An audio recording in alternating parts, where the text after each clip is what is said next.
Online TV. Juzi nimekwenda kwenye wilaya ya mkuu wa wilaya ya Kinondoni. Nimekuta kuna mahali viwanda vimefunguliwa. Wako wa China na watu wengineo. Nimekuta pia kuna watu wanaoingiza spare kutoka wanakochukua. Halafu mle ndani wameanzisha kama kakiwanda kadogo kakuzalisha nembo, maboksi yanayoandikwa Nissan, maboksi yanayoandikwa Toyota, maboksi yanayoandikwa Lexus. Wakati niko pale nikawaambia wakaniitie mtendaji, wakaniitie mwenyekiti wa mtaa. Wakaenda kumuita mzee Masawe, nadhani nakumbuka. Swali langu moja tu, mwenyekiti, unafahamu hili? Anasema watu hawa huwa watoa ushirikiano kabisa. Nikasema haina shida. Umefanya jambo gani kama watoa ushirikiano? Umemwambia mkuu wa wilaya ambaye ana cohesive apparatus of the state, yeye ndiye amepewa moja kwa moja mkono wa kuwa na vyombo dola vya kusaidia kama mtu atoa ushirikiano. Anasema sijafika. Nikakamata wa China kadhaa, weusi kadhaa, nikawaambia twendeni kwenye control room nionyesheni picha za watu wanaokuja hapa. Na waona watu wetu kadhaa ambao pia tunawaamini huwa wanashinda humo humo.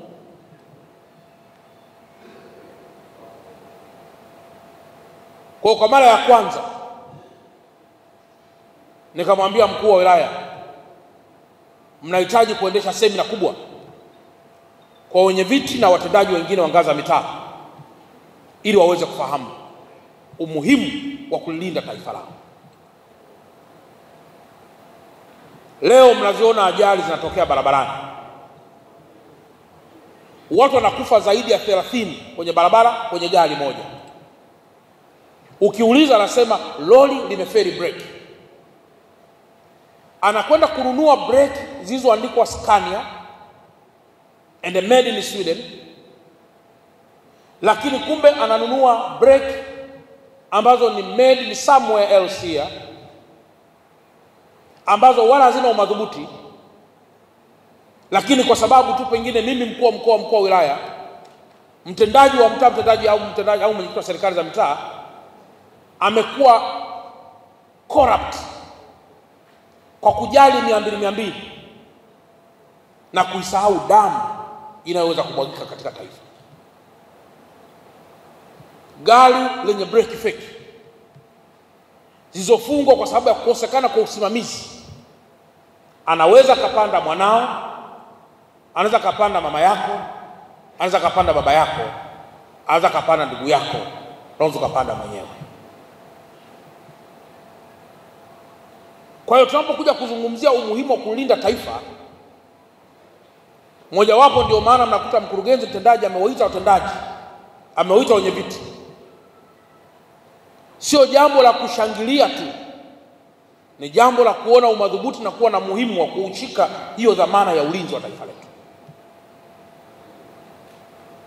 Juzi Manzese wameingia watu zaidi karibu ya 60, wakakaa kwenye guest 2. Wamekaa siku ya kwanza, wamekaa siku ya pili. Tumetuma vikosi kazi vyetu, vimewabaini na kuwakamata kwa sababu walikuwa na nia ovu. Nimemwambia mkuu wa wilaya, waulizeni wenye viti na watendaji wenu wana mkakati gani kuhusu usalama wa mitaa yao. Leo au juzi mmeona pale Kaliua mtendaji wa mkijiji kama sio wa mtaa wamemcharanga na mapanga. Nilikuwa nasoma kwenye taarifa ya habari. Maana yake nini? Ninyi kama mtakuwa wasimamizi sahihi wa maeneo yenu, na hasa katika kulinda amani ya maeneo yenu, maana yake mshahara ule wa uzembe unaweza ukaja ukakudondokea wewe mwenyewe. Unarudi nyumbani, wanakuumiza, wanakupora na kufanya vitu vya kijambazi. Kwa ndugu zangu wenye viti na mlioko hapa, na mimi bahati nzuri sana natembea sana, nimebahatika kuendelea kuwafahamu wachache. Mitaa mingi ile ambayo ninyi mmepewa dhamana,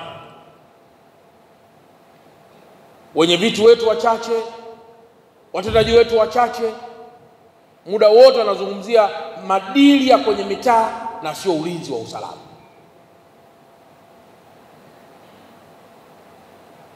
Unaweza ukashiba leo, lakini kama kesho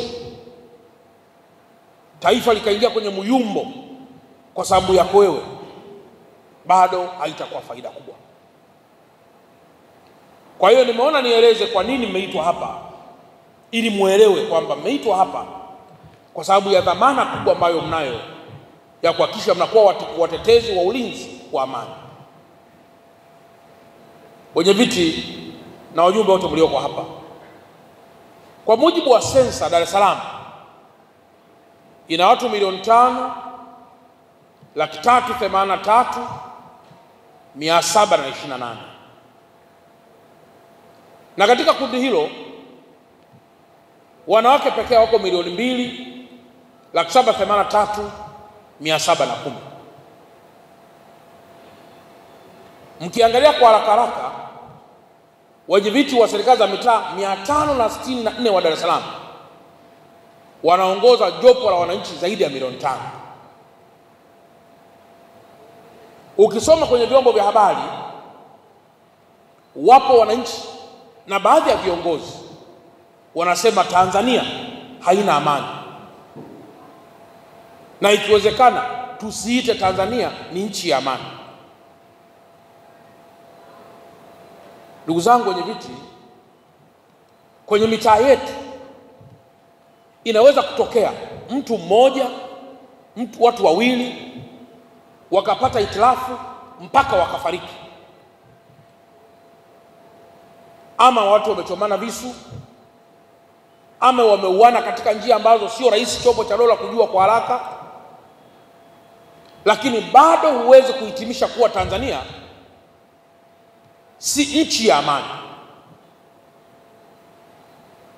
Ukifanya comparative study, ukifanya ulinganifu, leo tumeona wenzetu wa mataifa ya Iran, ya Israel, ya Ukraine, ya wapi wanapigana. Kongo hapa tumeona wanapigana. Je, ni kweli Tanzania inaweza kuwa mithili ya nchi hizo kwa sasa? Ni kweli kwamba inaweza kuwa hivyo? Haiwezekani. Kwa hiyo lazima msimame, mseme kwa umadhubuti, ninyi kama walinzi wa mitaa yenu, kwamba kuna itilafu zinaweza zikatokea katika ubinadamu. Mimi RPC ananipa taarifa kila saa 10 usiku alfajiri. Leo tuna itilafu ndogo, watu walikuwa wamegombana, wamechomana visu, mmoja amefariki. Naambia shughulikeni nao hao. Alafu baadaye namwambia kwa mji huu, kwa ukubwa huu, tumshukuru Mungu, kwa sababu kwa ukubwa huu tulipaswa hapa pawe pamechafuka sana. Leo wenzetu kuona maiti ziko zaidi ya 300, 400, 500, something normal. Lakini Dar es Salaam, tangu mimi nimeanza kuwa kiongozi na hata tangu Mwalimu Nyerere na katika nyakati hizi za Mheshimiwa Rais Samia na nyakati zote zilizopita, sidhani kama tuwahi kushuhudia mauaji ya wana Dar es Salaam zimelala maiti 300 hapa. Tushawahi kushuhudia? Labda kama ni ajali imetokea. Sasa watu wanasimama kwa hisia zao ambazo zinaweza kuwa ni sahihi au sio sahihi, Tanzania haina amani. Swali unajiuliza, tuna watu wangapi Tanzania? Zaidi ya watu milioni 60. Watu wangapi wako safe? Wako wangapi wako salama? Zaidi ya milioni 60. Sasa unahitaji Tanzania sio nchi ya amani. Lakini jambo jingine likitokea hapo nje, mtu anaashumu kwamba mtu wa serikali anapenda sana huyu mtu aliyetekwa hapo. Kwa mfano, nani mwenye vitu wa mtendaji wa nani watendaji au wenye vitu wa kule wapi kule karibu na Kibaha kule kunataje Kiruvya, wale walioko kule Kiruvya kule wakina nani hao wako hapo? Mwenyekiti wa Kiruvya kule, hebu nyosha mkono. Kata ya Kiruvya wote kwa ujumla. Yes. Mnakumbuka kuna wakati fulani kuna picha ilizunguka ya mtu mmoja anaitwa Talimu au nani, alikuwa anatekwa, anaingizwa kwenye Noa, kama mnakumbuka. Watu walijitambulisha kwamba ni askari, lakini hawakuwa askari. Aliyefanya mishemishe ile alikuwa ni mwanamke. Anampigia simu yule bwana, tukutane kwenye hoteli fulani. Kumbe kule yupo mtu ambaye maugomvi ya kijinga kabisa, vitu vidogo vidogo yanapelekea kuharibu wakati fulani mambo ya kawaida. Askari wameanza kufuatilia, wamekuja wale jamaa wamekimbia, wamekwenda kujificha Ifakara huko. Lakini mwisho wa siku umadhubuti wa jeshi la polisi limekuja kuwakamata.